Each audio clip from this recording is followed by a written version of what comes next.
Hi, I'm Jack, and I'm here to talk to you guys about the second Disney Plus show set in the Marvel Cinematic Universe titled The Falcon and the Winter Soldier. It stars Anthony Mackie, Sebastian Stan, Wyatt Russell, Emily Van Camp, Daniel Bruhl, and many more. Spoilers ahead. This is your only warning. I will be going in detail when it comes to spoilers on the show, from start to finish, whether there's small spoilers or really big spoilers, because this show has been out since late April in full, and I am not going to hold back. So if you haven't seen the show, get out of this video right now, because this is your only warning. I will not hold back. The show follows Sam Wilson and Bucky Barnes as they go on a global adventure to take down a group of people known as the Flagsmashers. While that happens, Sam Wilson faces the consequences of not picking up the mantle of Captain America and what it will mean to the world if he does. However, John Walker, the next Captain America named by the government, becomes embroiled in this conflict that Sam, Bucky, and the Flagsmashers have. To kick off the positives, I thought the acting was terrific. Anthony Mackie and Sebastian Stan have such great chemistry with one another, because I loved their little moments they've had in Captain America Civil War, but this time, because they are the title characters of their own show, they have the spotlight, and you get to see a lot of funny moments between these characters and see them work it out and help each other as they go on this mission to take the Flagsmashers down and question that Sam needs to be Captain America or whether he shouldn't. And so it was really good to see. A huge standout is Wyatt Russell as John Walker. You might know him as the son of Kurt Russell, who played Ego in Guardians of the Galaxy Volume 2. Wyatt is phenomenal as John Walker, as you see him portray all these moments of John trying to be the best Captain America he could be, even though we all know he's not really the right fit for the mantle. And I just loved his moments, especially as you see his acting when Lamar was killed and when he fought Bucky and Sam for the shield, and especially when you see him trying to do what he believes is right, and it's so compelling to see.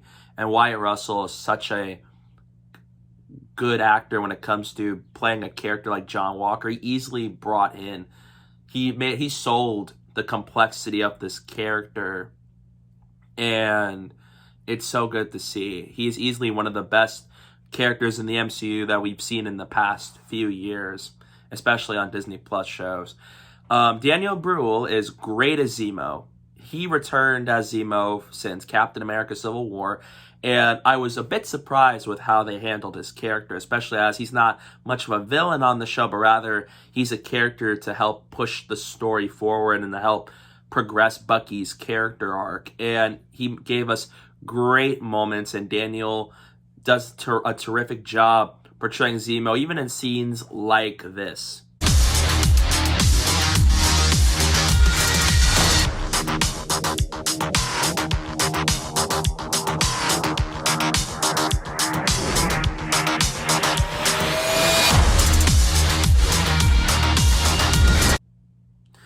Emily Van Camp was solid as Sharon Carter, and I liked how this time she's not that same Sharon you met in Captain America the Winter Soldier and Civil War. And I thought Emily does a good job at giving us this whole different vibe from Sharon, because again, as her character's been on the run since we last saw her, she's a changed person, and she's really not that same person you knew from back then. And I wish they did a little bit more with her, but I was fine with what they gave us. And then Erin Kellyman, who plays Carly, the villain, she was a good fit for the character, and she does a good job at portraying the character moments that Carly has with her fellow Flagsmashers. And even the scenes with Sam Wilson I thought were great, for sure. The action sequences. One of the things I was really looking forward to the most with this show and of other shows is action sequences. I am huge for action shows, and I loved how each episode, week to week, we get an action sequence. And this one right here with Sam and Bucky versus John Walker at the beginning of episode 5, one of the best moments on the whole show as they fight for the shield after one of the most dangerous things that John Walker has done at the end of the previous episode.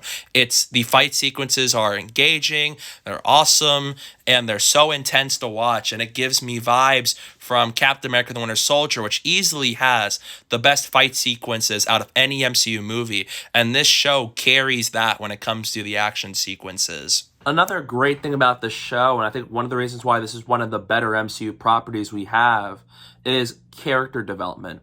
There is so much character development from characters like Sam Wilson, Bucky Barnes, John Walker, and it's a show where you need to watch this show. You cannot skip this for the MCU. Like, you need to watch it. And I loved how it took characters like Sam and Bucky and it made them more grounded, more relatable in real life people. Like, you see how in the start of the show, Sam has financial problems and he's having to help his sister like fix a boat and stuff like that. See how they're struggling after the events of Endgame and because of the snap. And then it takes a character like Bucky, who, as a character who fought a lot of trauma, had to go through all that for almost so much of his life, he got to be free of it. And I loved seeing his transition from becoming Winter Soldier all the way to being the White Wolf, where he's officially free. And there's so much development for his character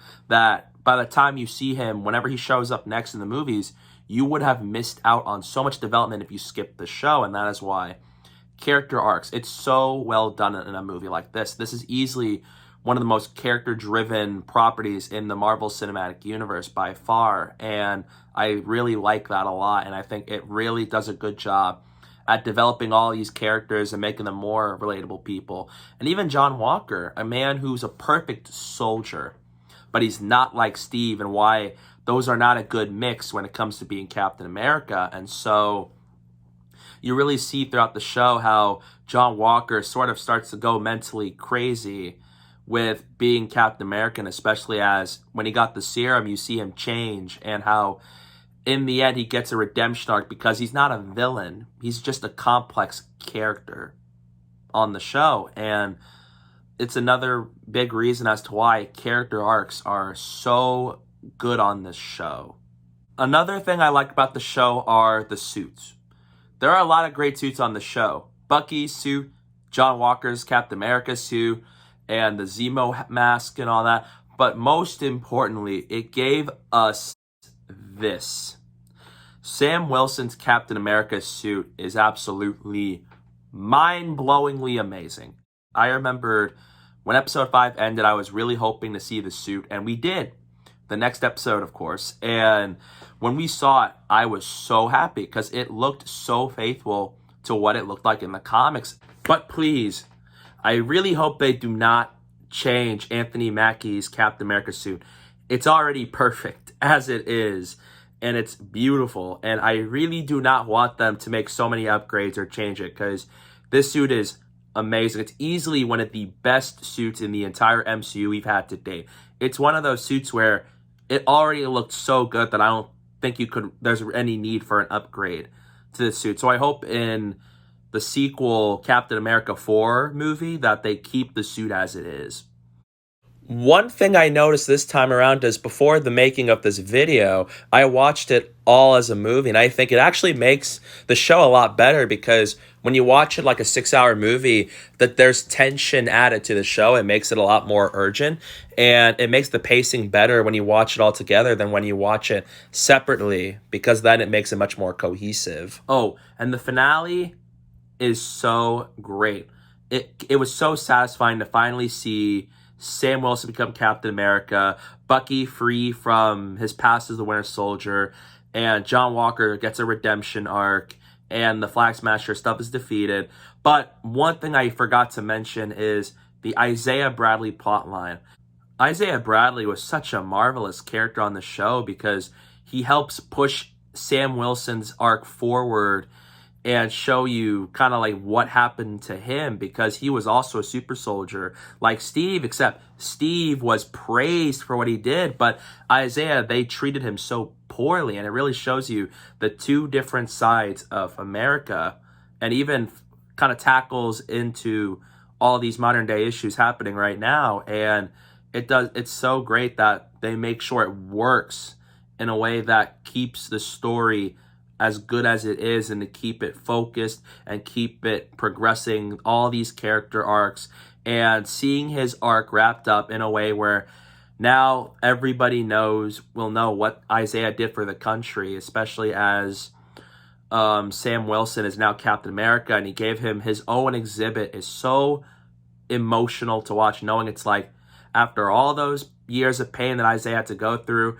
he finally gets honored, and Sam Wilson helps make his life better. And it's so heartfelt to see, especially for a show like this. And it's one of those reasons why the character arcs are so good, but also why his stuff was so good. But then continuing the ending, I liked how it ends, where the whole story arc is like complete. All the stuff is over. They pretty much told what they have to tell, and it's so fun to finally see Bucky free from his past as the Winter Soldier, and Sam Wilson is now the next Captain America, and now they're just going to embrace who they are, and they see like they're in this party, and you see them smiling. It's just so happy, and it's so sweet, and it's just so good. It is easily a terrific end to the show. But then I'll be interested in what they do with Sharon, because now that she's outed as the power broker, at least to us, and now that she's back in the States, and because she called in the end, that it looked like, no, she's sus. She's sus. She's not who she was before, so I'm really looking forward. I'm curious to see what they're going to do with Sharon. So hopefully she returns in Captain America 4, or unless there's something else. So, yeah, I'm looking forward to seeing what they're going to do with her. But, yeah, all of this sets up a potential Captain America. All of this sets up Captain America 4, and I am hyped for it. But one of my biggest issues with the show is the villains. The Flagsmashers were not very compelling, in my opinion. They had good ideas. Like, I like the idea of a group of people who just want to help other people who are misplaced by the blip, because they believed that the world was better back when the snap happened. But they just weren't all that compelling. Their reasoning was kind of weird and strange. It was kind of like, how is this supposed to work? How is this really going to be a good idea? And because the show focused so much on Sam being Captain America, which was a stronger plot line, the villains were not very good. And it seemed like with a character like Carly, it's like they tried to do what to her, like they did with Killmonger and Black Panther, where both characters have goals that would help a group of people, and they do things that are pretty villainous, except it's still for a reason where you understand where the villains are coming from, and that when they get killed off in the end, it motivates the lead character to end up continuing what they started by doing it the right way. But the problem was with Killmonger is, well, Killmonger worked because they wanted him to be a villain, and he did villainous things. Yet we still reason with him, we still understand why he's doing it, and it worked. With Carly, it was like they don't know if they want her to be a protagonist or an antagonist. And one episode, you see her helping a group of people, and then the next episode, she blows up a building full of people inside of it, and it's just inconsistent. It was just like, are we supposed to sympathize with her or not? And it just feels really strange, and I think they did not do so great of a job with a character like Carly. And the Flagsmashers, in the end, weren't that compelling, and they did not seem like threats that Bucky and Sam needed to take down as quick as they can. So, without a doubt, the weakest part about the show is easily the Flagsmashers. Overall, I thought The Falcon and the Winter Soldier is a terrific Disney Plus show set in the Marvel Cinematic Universe, and it is a fantastic addition to the Captain America series alongside the Captain America trilogy and the Agent Carter show, and I'm so excited to see what happens in Captain America 4. I'm going to give The Falcon and the Winter Soldier an A. And it's a must-watch for all viewers.